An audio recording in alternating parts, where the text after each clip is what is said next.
YouTube.com, and it's I, your boy, the Healist Balor, back with more Monday Night Raw review. We're talking about Raw from last night. It was decent at best. I didn't really pay that much attention to the show last night because TakeOver legitimately took everything out of me. And plus, I had family stuff to do yesterday. I was busy as heck, so I was tired, couldn't really sleep the night before. So, Raw, I just breezed right through it. But it was a pretty subpar show, in my opinion. It wasn't bad, it wasn't good, it was just right in the middle for me. So let's get into review. So, Randy Orton opened the show. Randy Orton still has not explained why he attacked Edge. Because, first of all, the crowd won't let him. Because they're going to keep booing and booing and booing. Understanding why he's the heel, but still, boo, Randy Orton, boo, why'd you do it, Randy? If you idiots would be quiet, then maybe, just maybe, we would know why he did it. But anyways, Randy Orton made his way to the ring. He says he'll be addressed in WWE Universe. Tonight we'll see Drew. Yeah, MVP is taking on Drew McIntyre later tonight. Whoop-de-freaking do. The crowd boos Orton as he gets in the ring. Orton sneers at them before pointing towards the screen without saying a word. A replay is showing of Randy Orton attacking Matt Hardy, blah, blah, blah, blah, blah. The video is finished. Orton stands there. Excuse me. Orton stands there. Without saying a word, basically. He gave a concerto to Matthew Hardy. And there's going to be a no-holds-barred match tonight. That was announced. But we didn't get that. So Matt Hardy shows up. Matthew Hardy shows up, comes up with a neck brace. Hardy says, instead of talking about him, why does Norton confess why he tried to take Edge's second chance?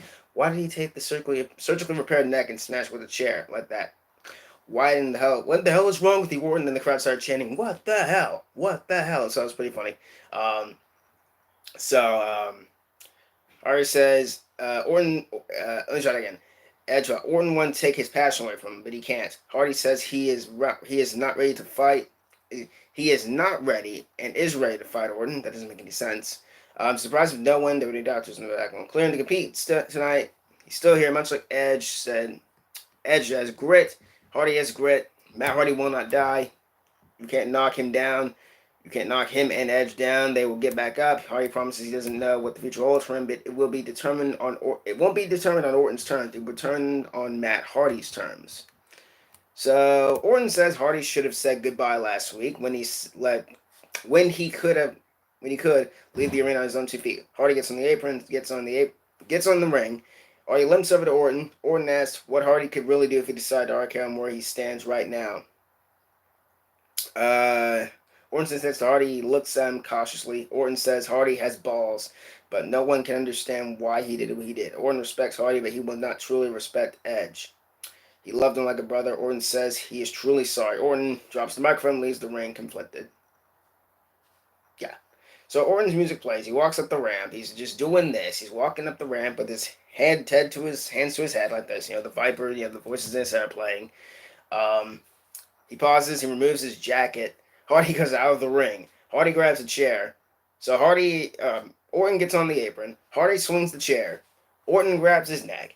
Does the neck breaker, some kind of a jumping thing here on the rope, on the apron. He does the chair shot. Oh yeah, the neck snap there on the rope. Hardy is around in pain, blah, blah, blah, selling it. Pulls himself out. Orton into the RKO. But we weren't finished there yet, folks. We weren't there yet. Crowd's chanting one more time, and I don't know why. Why the crowd was chanting one more time? They were chanting, what the hell? I don't know. It was so weird last night. Orton crawls towards the steel chair. Orton then grabs a chair and cracks Hardy on the back 3 times. Orton then takes the edge and drives into Hardy's back. Midsection a few times. Orton hits him in the back. Orton drives him outside the ring. He's about to... he puts his head in the chair. He removes the neck brace. He was going to do concerto. Now he throws the chair out of the ring. He leaves the ring, but then runs around the ring, drags Hardy out of the ring. Orton pushes the top of the stairs away, and puts Hardy in the bottom half. Orton stands on top of the half, grabs a chair. Orton sizes up Hardy and crushes him with the chair so that it sandwiches his head between the steps. Basically a concerto. Steel concerto. Orton walks away, Orton's sorry. Orton's just saying, I'm sorry, stuff like that. It's so weird. So that was it. Up next, we had Eric. So Hardy's basically being written off of TV. He's gonna go away. He's leaving WWE. Don't know where he's gonna go. AEW. People saying he's gonna go to All Elite Wrestling. I don't care where he goes at this point. I'm always gonna support Matthew Hardy. And next time we'll see him is probably in the Hall of Fame. So he's done with WWE. He's done. He's walking out. He's done. So thank you, Matthew Hardy, for everything. Thank you, Matt. Thank you for memories and all that stuff, bro. Wish you well in your future endeavors, bro.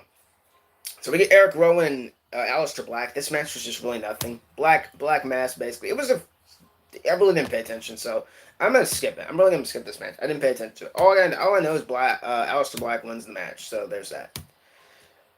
Then up next we had Charlotte Flair. Charlotte makes her way to the ring, looking pleased with herself because Charlotte Flair the night before attacked Rhea Ripley at Takeover Portland. What do you freaking do? NXT chant broke out. Flair says if they even know why they chant that, she wanted to go down there and find out who gave Rhea Ripley the idea that she could come to Monday Night Raw and challenge the Queen. Vince McMahon or Triple H, stupid. That's who. She was impressed with NXT. She thought about training in a warehouse and the challenges her class built the foundation on what it is now, a third brand called NXT. This is what's bothering her. The entitlement is because women like Rhea Ripley didn't scratch and claw and failed to gain the respect NXT has now. Let me rephrase that, Miss Charlotte. Let me see if I can help you out here.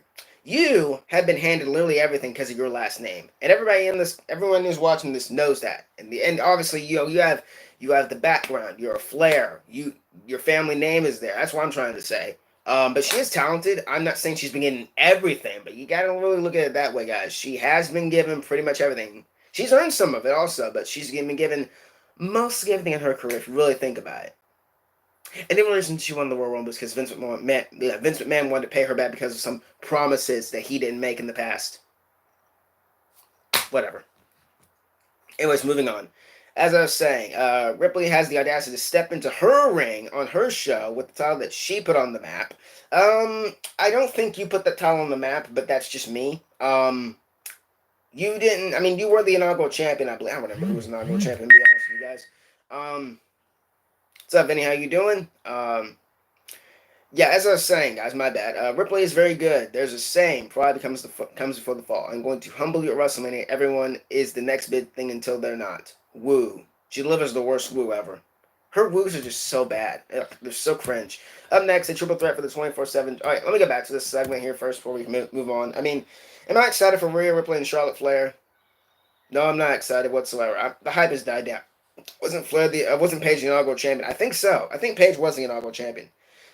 Yes, she was the inaugural champ, not Charlotte. So Charlotte, you didn't put it on the map if you really think about it. I'm just saying, I think Sasha put it more on the map. That's just me. Either Sasha or Asuka put it more on the map. You didn't do anything. I'm just saying.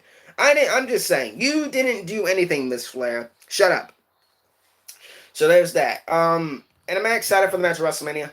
No, I'm not. Not anymore. The hype has died down for me. It's gonna happen. It's gonna happen. I don't care.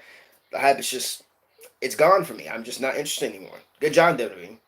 Up next, a triple threat for the 24/7 championship. Riddick Moss against Mojo Rawley against R-Truth. Don't care. R-Truth wins the 24/7 title. What the freak? R-Truth. My bad. Let me see. Oh yeah, freaking Riddick Moss wins. What the freaking do? Moving on. MVP against Drew McIntyre because of last week. That's basically why. Drew McIntyre's introduced to the ring with a nice reception. McIntyre says everyone is fired up because there's only 48 days to WrestleMania. He says the magic words and has to point to the sign, but Charlotte Flair already did that. McIntyre has to make it bigger. McIntyre asked if the crowd wants to be on TV and counts down for them to point at the sign. So he does 3, 2, 1, and they point. That was so cringe. That was freaking cringe, in my opinion. I didn't care for it. The whole pointing at the sign thing is just very generic, in my opinion. Like, it's great to do it once or every 3 times, but like once it becomes something like, they're always pointing, we gotta point. It's the tradition. Point. It's like it's so freaking annoying to me. I can't stand it. McIntyre's doing very well as a babyface. He's doing very well. Crowd's mind him. Crowd's doing so far well. But once he wins the WWE title, and I'm saying when, because I do think he will win. I do think that I'm hoping the crowd will actually, accept him as their champion. Anyways, moving on. McIntyre says at WrestleMania, Suplex City will be in Claymore country. So I freaking like that Claymore country. They're going to demolish that bitch to the ground and leave with the WWE Championship. You dang right, you better. You better. Paul Heyman makes his way to the ring. Out to the stage, I mean. Heyman introduces himself and says that if they want bigger, he gives them the reigning, defending, undisputed WWE Heavyweight Champion, Brock Lesnar. And we all knew Brock wasn't there, so whatever, I don't care. Heyman just wanted McIntyre and the entire WWE Universe to know that it's going to sound like that after the words, and still, after Lesnar defeats Ricochet at Super Showdown, after Lesnar F5's McIntyre at WrestleMania. He's going to F5 McIntyre 4 or 5 times, but he's not going to leave the WWE Champion.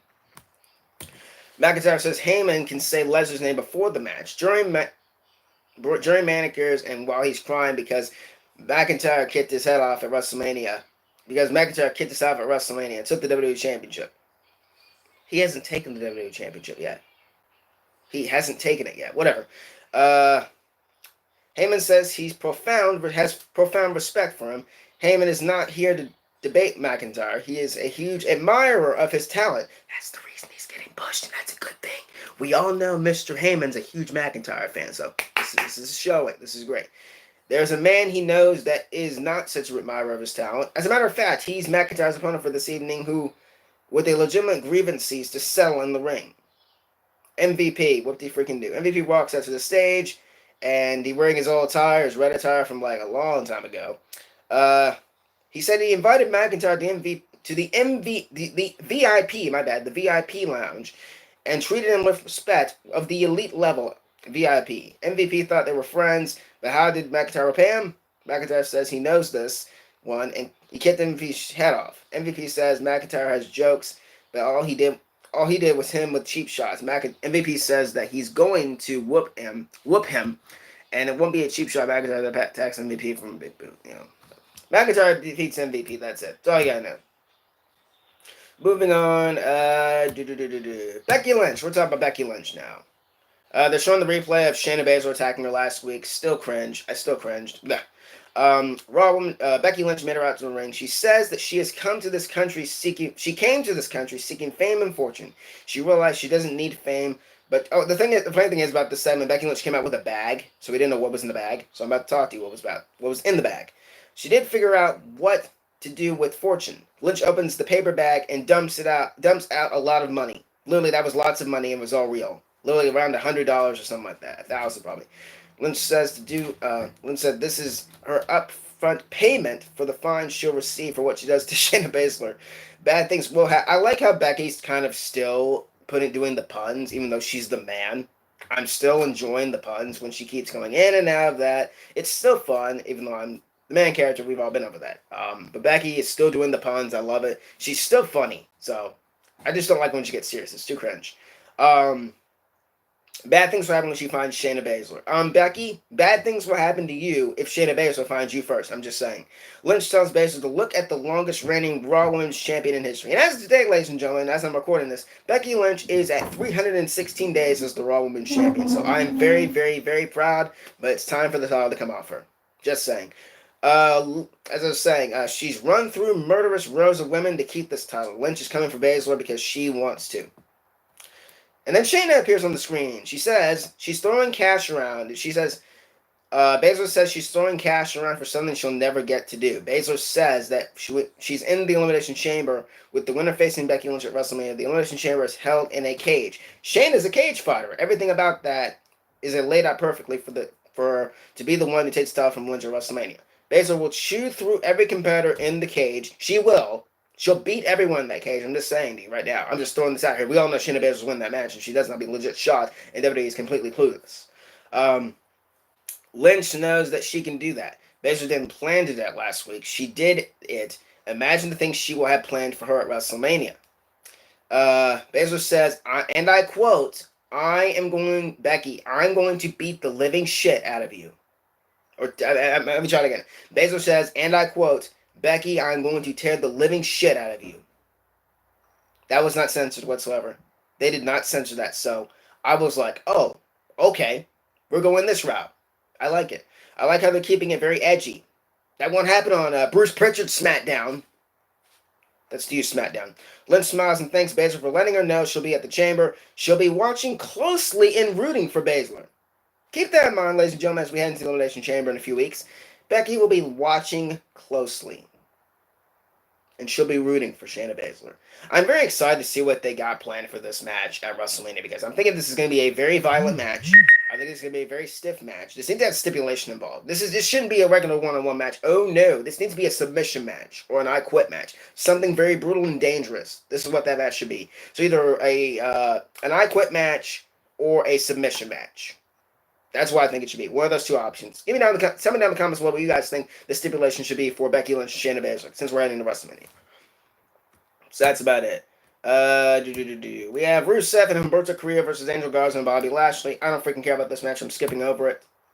The heels win, because why the heck not? You gotta build up Angel Garza. We have Natalya versus Kairi Sane. I don't care either. They're just building it up for the Elimination Chamber because both women are inside the chamber. I don't care. Oh, here we go. Here's the fun part. Seth Rollins' sermon. I legitimately was not impressed by this whatsoever. So, Buddy Murphy and the AOP are in the ring. Buddy Murphy introduces Seth Rollins as the man that saved Monday Night Raw, the Monday Night Raw Messiah, Seth Rollins. Rollins comes out. He's making his entrance, right? He's shaking hands with fans of the crowd. He's doing this. He's bowing his head. I'm like, I can't take this seriously. So he's shaking hands with fans. It's so freaking cringe. Rollins steps on the podium and thanks Murphy for the kind introduction. Rollins thanks the fan. And I'm not even joking, guys. I legitimately had my Bible out during this match. And not this match. During this segment. I legitimately had my Bible out. Just shows you how bored I was during this segment. Rollins thanks the fans for making him the Monday Night Raw Messiah. No, Seth. We did not make you the Monday Night Raw Messiah. You did. Vince McMahon did. And Paul Heyman did. Nobody else. And the writers and the people who wrote down this crap.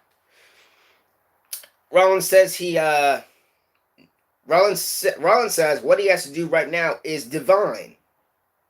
The crowd boos. Rollins points to the sky like I can't take this seriously because this guy is just, I can't take it seriously. You guys know what I'm talking about, but I can't take it seriously. It's freaking weird. It's cringe.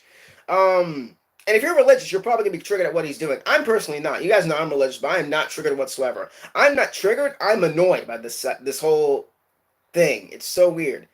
Anyways, moving on. He points to the sky. Rollins says, we are all gathered tonight to celebrate his vision, right? He's talking like a preacher. Keith Lee talks like a preacher more than you, Seth. Shut up. But they finish the resistance. The crowd chants, you suck. Rollins asks them to show the respect that he's shown them. You have not shown us any respect, Mr. Rollins. Move on. They proved, though, sacrifice and devout, that through sacrifice and devout, I don't know what the word is. I can't say it. That you can achieve what you set your mind to. So he's pointing to the sky like this. He's doing this. It's so freaking cringe. He's pointing to the sky like this, and it's so weird. Rollins says he takes his responsibility as the Monday Night Raw Messiah seriously. Oh, do you? Really? Do you, Seth? Really? Do you? No, you don't. Phase 2 of his movement will not be easy. Rollins says he understands the confusion and pain. Phase 2 will be necessary and is for the greater good. I'm legitimately cracking up reading this. I can't. Oh my god. Now it's time for them to seek out the weak and the lesser, the non-compliant. They must seek them out and rehabilitate them. I can't freaking read this. It's so freaking stupid. Oh my gosh. They must seek them out and rehabilitate them if they can, but eradicate them if they must. This is not a promise, a threat, a warning. It comes from his heart. This is the gospel. If there are any WWE superstars remaining non-compliant, they will suffer the same fate as the weak if you stand in the way of progress in the future. Tell me down in the comments what you all thought of that. Moving on. The Viking Raiders interrupt the sermon, and then they brawl. Kevin Owens stuns Rollins on the stage. That was it. This segment was cringe. This segment was just annoying as heck. It was garbage. I understand what they're trying to do with Seth, and I give them all the credit in the world. They're trying to get him over as a heel, which it's doing great. Oh, he's doing very well as a heel. He's getting me to hate him. Legit, heel hate, not legitimately hate. It's just, with Rollins and this new character and this new Messiah shtick and this whole cult, and it's so freaking weird. I just can't take it seriously. It's wrestling. You're not supposed to take anything seriously in this company, or in this business, but it's just like Rollins is just, I can't. I just can't take it seriously. I literally just got done laughing reading all that to you guys. Moving on. So Rollins and the AOP and Buddy Murphy are walking backstage. Charlie Caruso interrupts, and Rollins is like, "What?" And I gotta do it like this. What? So he does that with the nasally voice. He says the people around him are the only ones that give him the respect he deserves. So it was later announced that the AOP will be facing the Viking Raiders. AOP and Buddy Murphy will be facing the Viking Raiders and Kevin Owens later in the night. Whoop-de freaking do. The OC made their raid ring with AJ Styles. AJ Styles is back. Thank God. We missed him. A welcome back chant picks up. AJ Styles says he will be back for WrestleMania. Carl Anderson says Styles is the new Mr. WrestleMania. A little bit of a stretch there. Being the humble man that he is, Styles can honestly say he is the greatest superstar of any roster or of any era. That's actually a fact right there, in my opinion. When he wins the match at Super Showdown, then nobody will say anything. No one will say anything except for him. Styles will say, who's next when he wins? He'll challenge whoever the champion is, even if it's The Undertaker, Shawn Michaels, or Sting with the Flavor Saver or Sting with the Flavor Saver. What? Or the NWO. Too sweet, I guess. So we name dropped The Undertaker. The rumors are saying right now that he's rumored. The rumors are saying that AJ Styles is penciled in, I guess, to face The Undertaker at WrestleMania. AJ will be carrying the match. I don't mind it. Go ahead. It's a lot better than Sting, and you guys know it out there. I don't want Sting and The Undertaker. I don't want it, and I know everybody else out there doesn't want it. I'm just saying. If you do want it, that's totally fine. I'm not going to get on your case for that, but I don't want to see it. It's 2020. I personally don't want to see The Undertaker in the ring, period, but that's just me. Hey, Taker do whatever he wants to do. So I just got out of the way. People are just saying, oh, what about Sting? What about Sting? Nah, man. You remember Goldberg and The Undertaker last year from Super Showdown? We don't need a repeat of that. Moving on. Ricochet comes out. Styles calls him Little Ricky. That was very cringe. And says no one believes Ricochet will be the champion or even deserves it. That's actually a fact. He does not deserve it. He does not need it. I personally think that should have went to Bobby Lashley, but now I remember Bobby Lashley has no charisma. So, yeah, it's a good thing Ricochet is actually number one contender. Moving on. Ricochet says it doesn't matter what he thinks. He's earned the title match at Super Showdown. He'll do what the people think is impossible, which is beat Brock Lesnar for the WWE title. No, you won't. The OC laughed. I laughed. Ricochet challenges Styles to a match. Anderson tells Ricochet to take it easy. There's no way he can allow Styles' first match back on Raw to be against this non-good brother. Anderson will face Ricochet instead. It was a good match. Ricochet won the freaking match. Moving on. In the main event, we have... I skip over so many things, but I don't give a crap. Kevin Owens and the Viking Raiders against Murphy and AOP. I didn't care about this match. I didn't watch the match, so... I literally didn't watch the match. I turned it off. But I did see the aftermath of what happened. So apparently the disqualification happened, and Owens and the Viking Raiders won. Right? So during the ending... wait. I'm trying to read here. What does this say here? Oh yeah, it's disqualification. Okay, so Seth Rollins and his goons interfered. Oh, Rollins ran down and attacked everybody. Okay, makes sense. Seth Rollins says, and I quote, Kevin Owens has crucified him since day one. They're really pushing this, aren't they?